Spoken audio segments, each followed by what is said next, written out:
Come on, come on, come on. I am live. So this one needs to go back.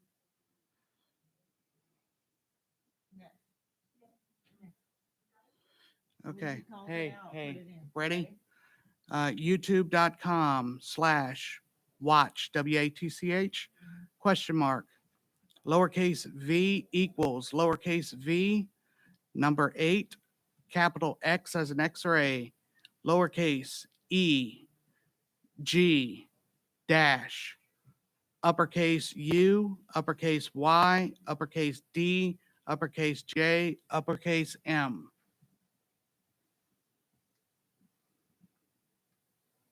It is live currently. Yes, Yes? yes, Yes? Please send it out.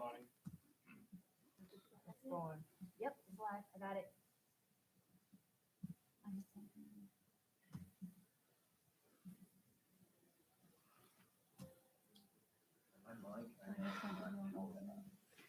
I can turn you on real quick. Sorry.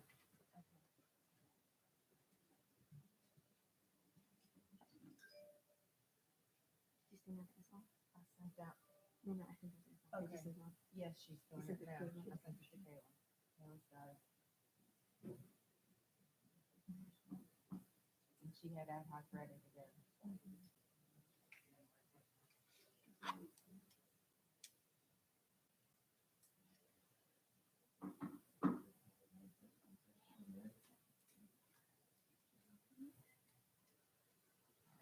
Let me mute my sounds over there. Hold a second.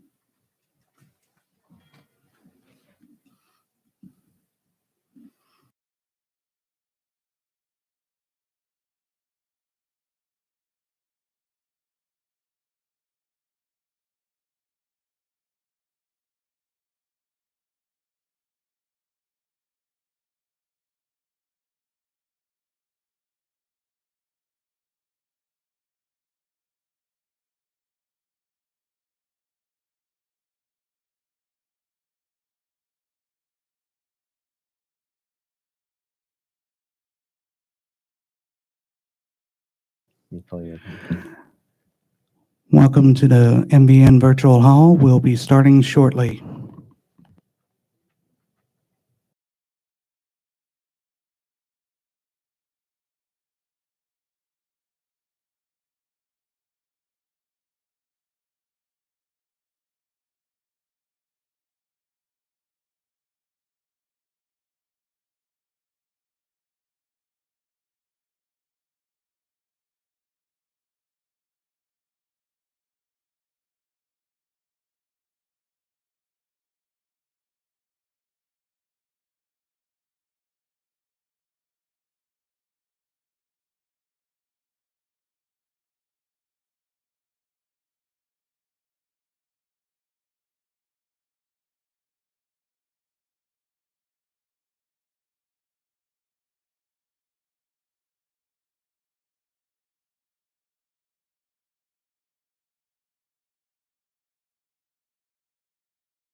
Hey, good afternoon, New Orleans District. This is Colonel Murphy. This is our virtual town hall number 2.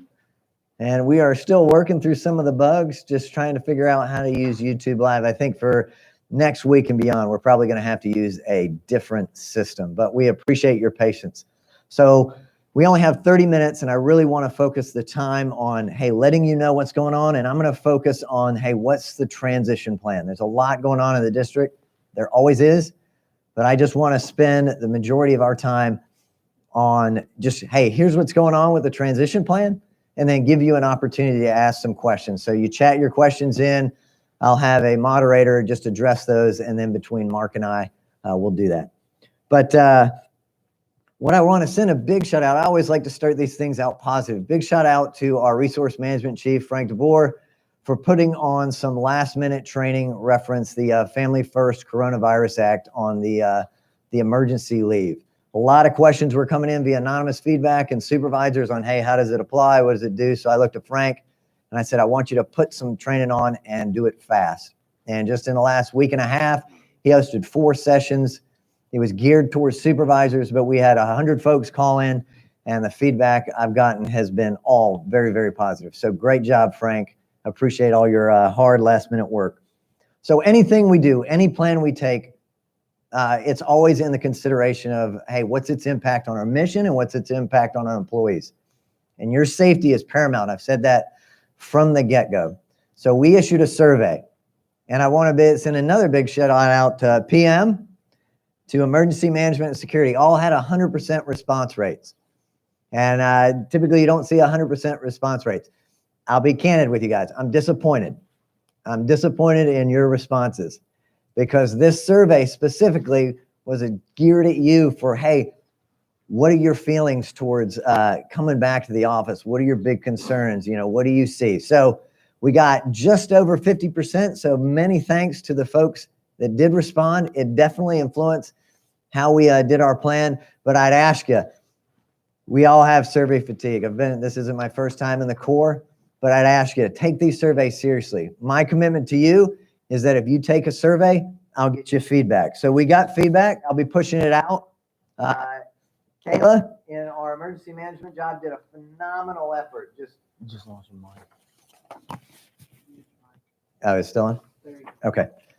So she did a phenomenal job just putting together all the feedback. And I'll distribute this so you can see, hey, when I provide feedback to the commander, it matters. But your feedback has definitely influenced our development of the plan. So what is the plan? It's a 4-phase plan. And overall, the guidance to the, I've said this to the division chiefs, when in doubt, we'll remain as flexible as possible for as long as possible.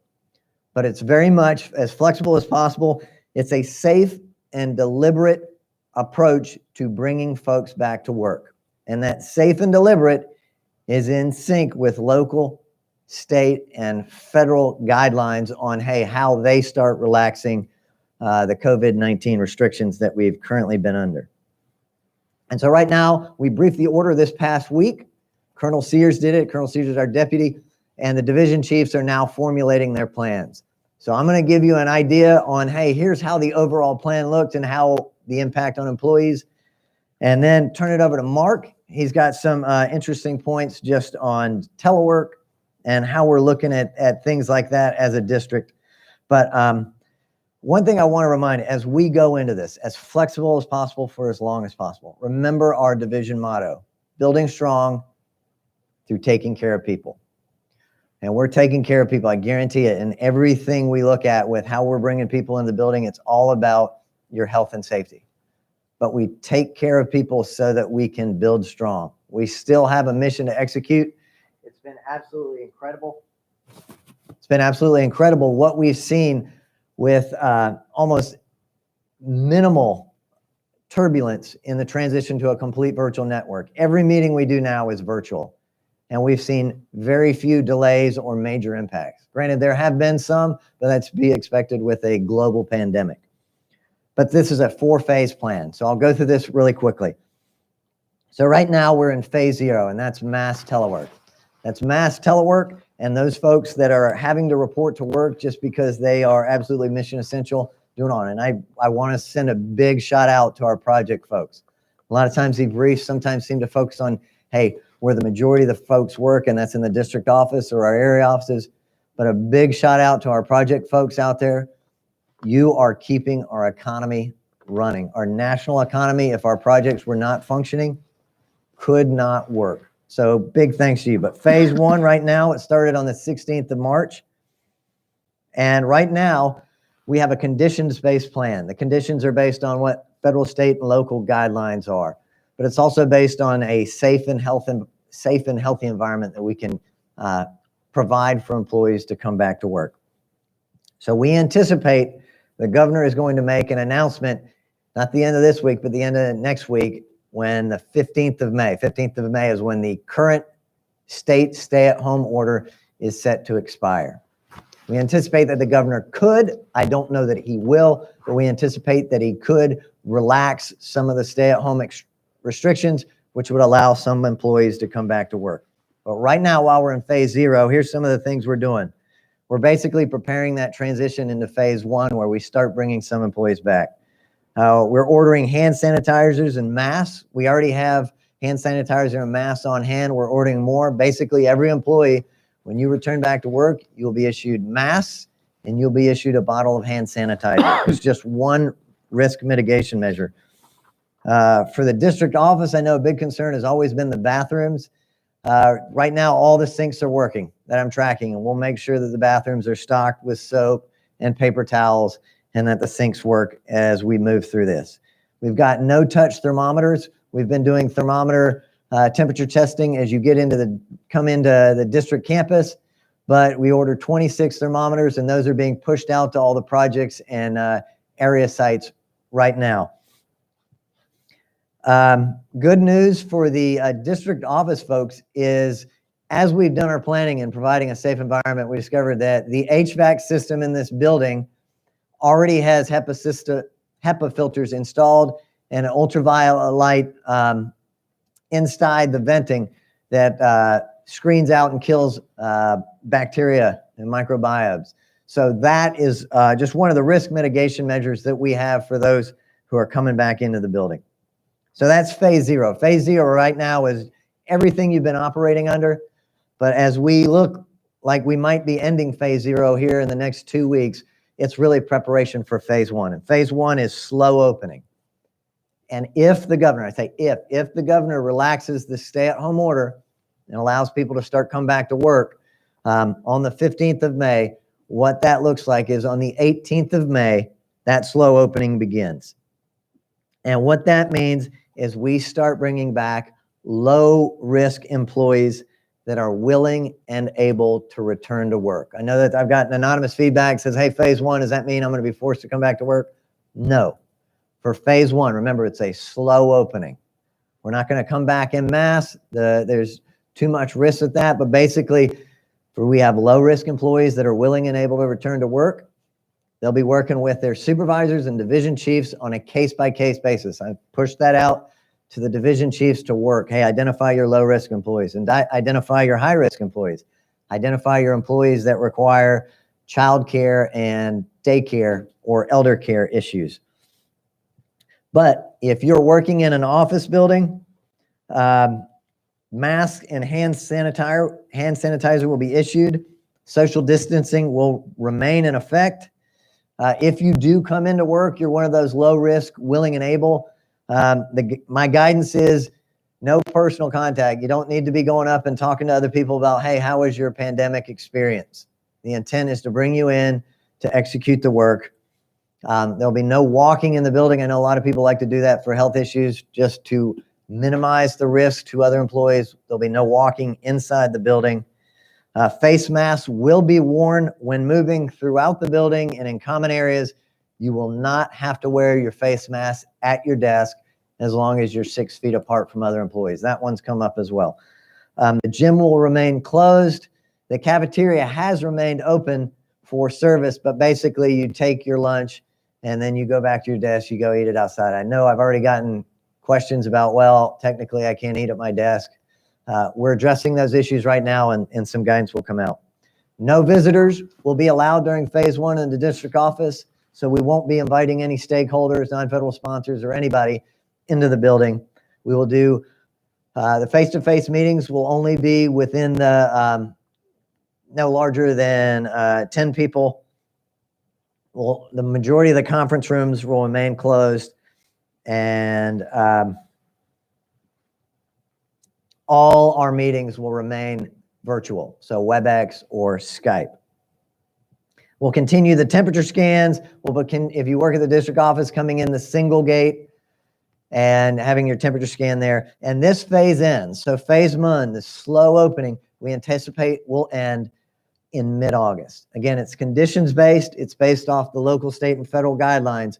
But based on what we understand from the state, if the state opens up schools and daycares and camps and such like that in mid-August, we anticipate a further relaxing.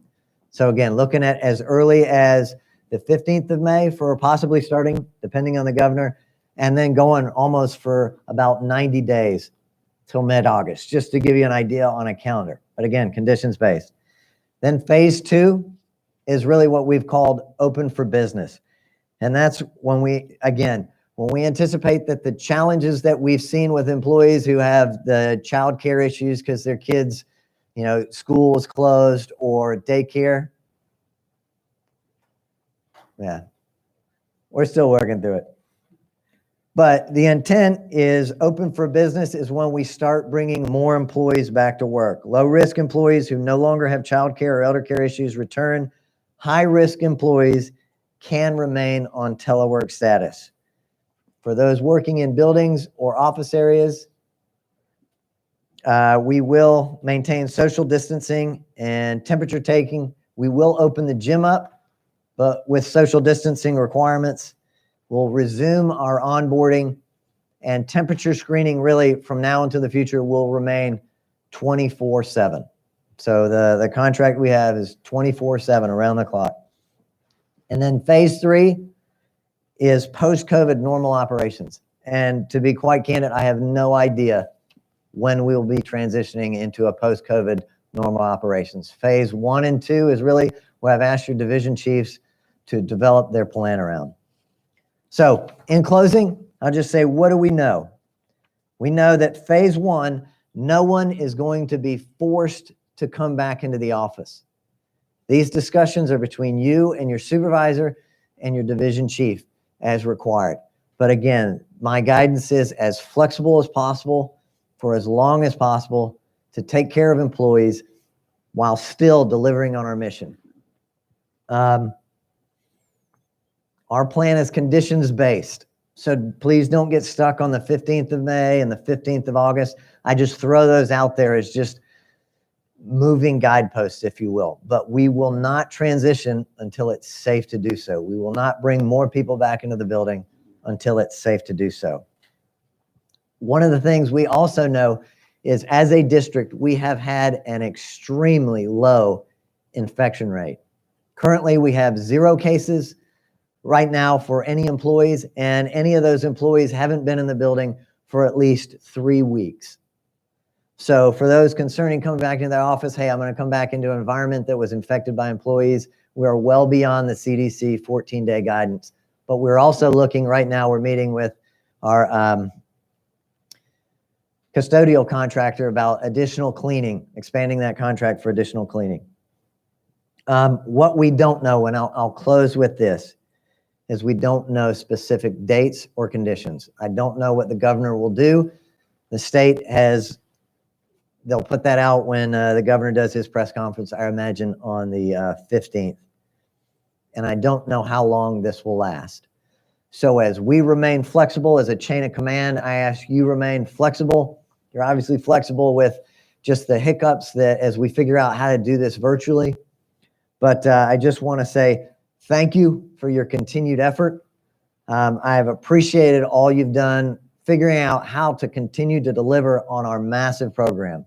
Some of you who are new might not know this, but we have the largest program in the Mississippi Valley Division, and really one of the largest, if not the largest, in the Corps. We have a $1.39 billion program, and there is no relaxing on delivering that mission.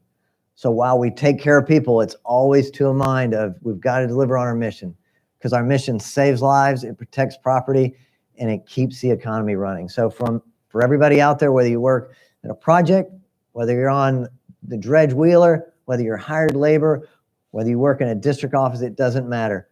I need every one of you giving us your best. And you have been to date, so I appreciate it. With that, I'm going to turn it over to Mark.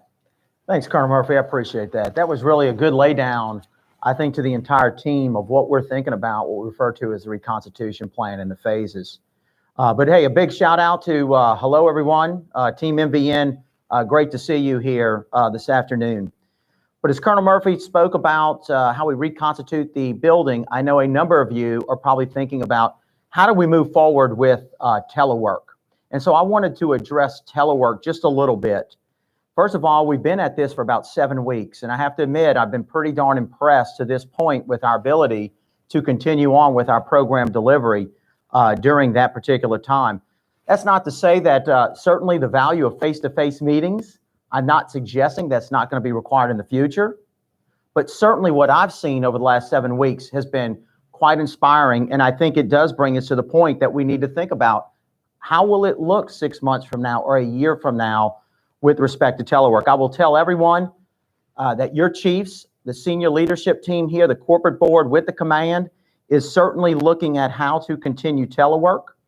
Please understand it's a change for all of us. So we don't have all the answers, but the answer we do know is that we need to revisit our telework policy. And that's one of the things that will be accomplished during this reconstitution planning as well as execution. So the question I have is, will it change our telework policy? Will it change our tour of duty policies in terms of how do we make our 80 hours during a period? What is the flexibility, again, on telework? Again, no final answers.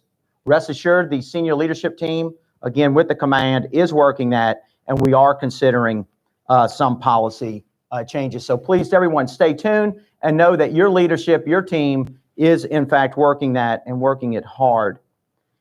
I also want to discuss a little bit of the topic that Colonel Murphy hit in terms of delivery.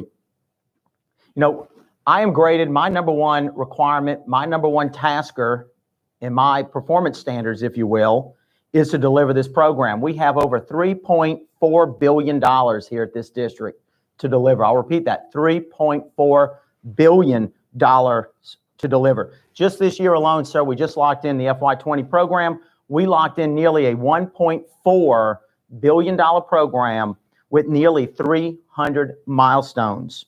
So what does that mean? That means we have a very busy fiscal year 20. And I'll remind everybody, we're right in the middle of third quarter, and we're getting very close to going to the fourth quarter. So just think about it as a football game. We are in the Super Bowl, and we're in the second half, and we have a long way to go and very limited time. So I do anticipate a very busy fourth quarter program for our entire district. So we cannot let off the gas. We must remain focused. We must keep our head in the game as we work through some very unique challenges and unique times during our careers.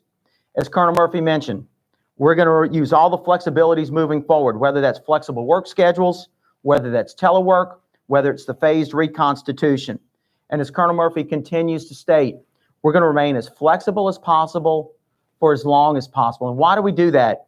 Because we're about taking care of people. And that's why we're employing these skills. But I also need everyone to remember the reason we take care of people is to deliver the mission. And so how do we best deliver the mission? We do that through taking care of people. I just cannot lose sight, and I just want to remain focused on that point. And Colonel, I turn it back over to you. All right, thanks. So let's, why don't we take some questions from the viewers? And Ricky, you can read them off, and we'll answer them, or we'll get you an answer. Yes, sir. So the first question we received is, if not allowed on the district, are you on sick leave, or will you be reverted back to situational telework? Mark, I'm going to let you take that one.